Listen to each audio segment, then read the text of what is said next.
Era pra mim ser era pra mim ter sido, já nascido rico, ter sido playboy, mas o destino não quis que fosse. Talvez se eu tivesse sido um adolescente rico, eu não seria quem eu sou hoje. Minha mãe casou com meu pai era engenheiro da Uzi Minas. Então ele tinha um cargo legal, e por isso que eu nasci em Minas. Eu nasci em Patinga, cara. Eu sou de Patinga.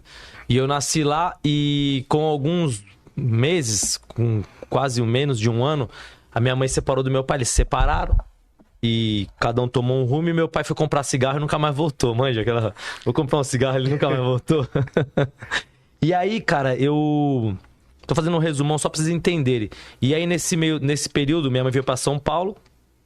Minha mãe conheceu uma pessoa que é meu padrasto.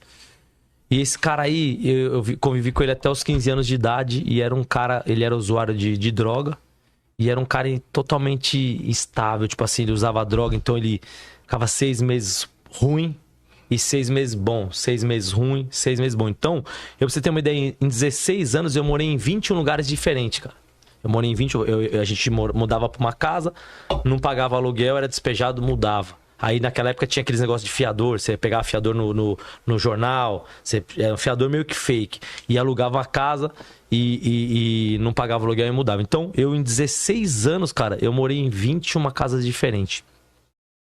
E esse cara aí, ele um cara, batia na minha mãe. Eu tive uma infância difícil. O pessoal conhece a história de lavador ao tecar. A história até lavador foi muito mais intensa, foi muito mais sofrida do que quando eu cheguei de lavador. E aí, quando quando ele tava com 15 anos, essa pessoa faleceu, esse meu padrasto faleceu. E ele nunca tinha deixado minha mãe trabalhar. Ele tinha ciúmes, é um cara totalmente problemático. E aí eu falei, cara... E a gente morava numa casa na Vila Formosa. Eu passei, já mostrei essa casa. Eu vou passar de novo. Faz tempo que ou vou pegar o stories ou vou repostar. A gente morava numa casa, cara. E quando esse cara faleceu, a gente não conseguiu pagar aluguel. E aí a gente ia ser despejado mais uma vez. Aí o dono da casa falou, faz o seguinte, eu vou deixar vocês morar na garagem. Até vocês arrumarem uma casa. Então, nós saímos da casa de cima e fomos morar na garagem. Moramos 6 meses. E aí eu falo, imagina a situação, cara, o mais chato. Você imagina você com 16 anos, aí você tem seus amigos na rua, você joga uma bola, tem amizade. E aí você mora numa casa. E aí você vai morar na garagem da casa. Então, tipo assim, o meu maior problema não era nem morar na garagem da casa. Meu maior problema é sair na rua e encarar meus amigos. Pô, os caras, o que aconteceu? Então, foi muito difícil. E aí, nessa época, foi quando cara, eu arrumei emprego de office boy na Avenida Paulista. Você já tinha vindo pra São Paulo, certo? Não, já. Eu vim pra São Paulo com 1 ano de idade. Entendi. 1 ano de idade. Minha mãe conheceu meu padrasto em São Paulo. A minha infância foi, problemática demais. Eu morei em 21 lugares em São Paulo. Eu só nasci em Patinga. Entendi. E aí, quando ele faleceu, que fui morar nessa garagem, eu arrumei um emprego de office boy na Avenida Paulista. Arrumei um emprego.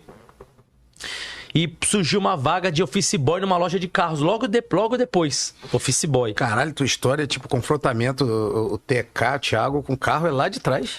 Não, hoje fazem 27 anos que eu tô dentro de uma loja de carros. Não é à toa que é o melhor do Brasil. 27 anos, então eu sei tudo sobre uma loja de carros, tudo. Eu fui lavador, fui motorista, fui tudo, cara. Então eu manjo tudo.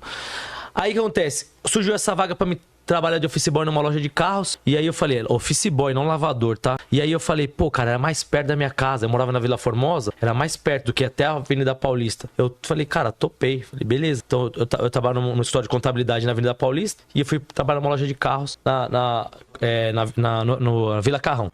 Só que quando eu cheguei nessa loja pra trabalhar lá, cara, era uma loja estilo TK. Imagina uma TK de hoje. Era essa loja, era uma loja tipo assim, foi em 96, logo quando começou a chegar as BMWs, as Mercedes, lembra as 325? Sim. A gente que é um pouco mais velho, assim, que é uma moçada aí, lembra desses carros. Cara, quando eu cheguei nessa loja de carros, eu falei, cara, que é isso? Eu não acreditava naqueles carros. Porque eu morava num bairro pobre. Não existia celular. Não tinha celular, internet não existia. Você não tem acesso a carro nenhum. Quem tinha uma BMW, uma Mercedes, uma Eclipse, lembra das Eclipse? Lembro. As 3000 GT? Isso não existe. Não existe mais, né? Mas na época era o auge, né? Era muito fora do senso comum. Não, era mais do que, hoje você ter uma Evoque, antigamente você ter uma BMW era mais do que ter uma Evoque, porque nessa época, pra quem não sabe, era Cadete, Escort, Gol GTI? Gol GTI. Aí quando começou a chegar BMW, Mercedes, cara, era um negócio... Eclipse. Eclipse parecia que desceu a nave espacial. Lembra disso aí? Que na época tinha aqueles Uno GTS, GTI. Era isso aí, era o que tinha no Brasil. E aí, cara, quando eu cheguei nessa loja pra trabalhar lá, eu falei, cara, fiquei alucinado. Eu falei... Quando eu cheguei lá, office boy, beleza, office boy. Aí aquele tal negócio, né? 16 anos... Comecei, dá pra... Na semana que eu cheguei lá pra trabalhar, a secretária tinha sido mandada embora e a faxineira tinha sido mandada embora. Aí eu cheguei lá, office boy, atendia telefone e fazia faxina. Então eu tinha que chegar, limpar o escritório, varrer. Eu contei até esse dia na internet uma situação que meu ex-patrão, ele tinha um problema nas vistas, ele tinha operado as vistas umas 50 mil vezes. E eu, meu moleque, tinha que limpar a mesa, vamos limpar. E eu peguei um Veja e eu passei no telefone dele. E a hora que ele colocou o telefone pra falar, quando ele chegou, o olho dele ficou... Nossa, que merda. Esse cara me xingou, mano.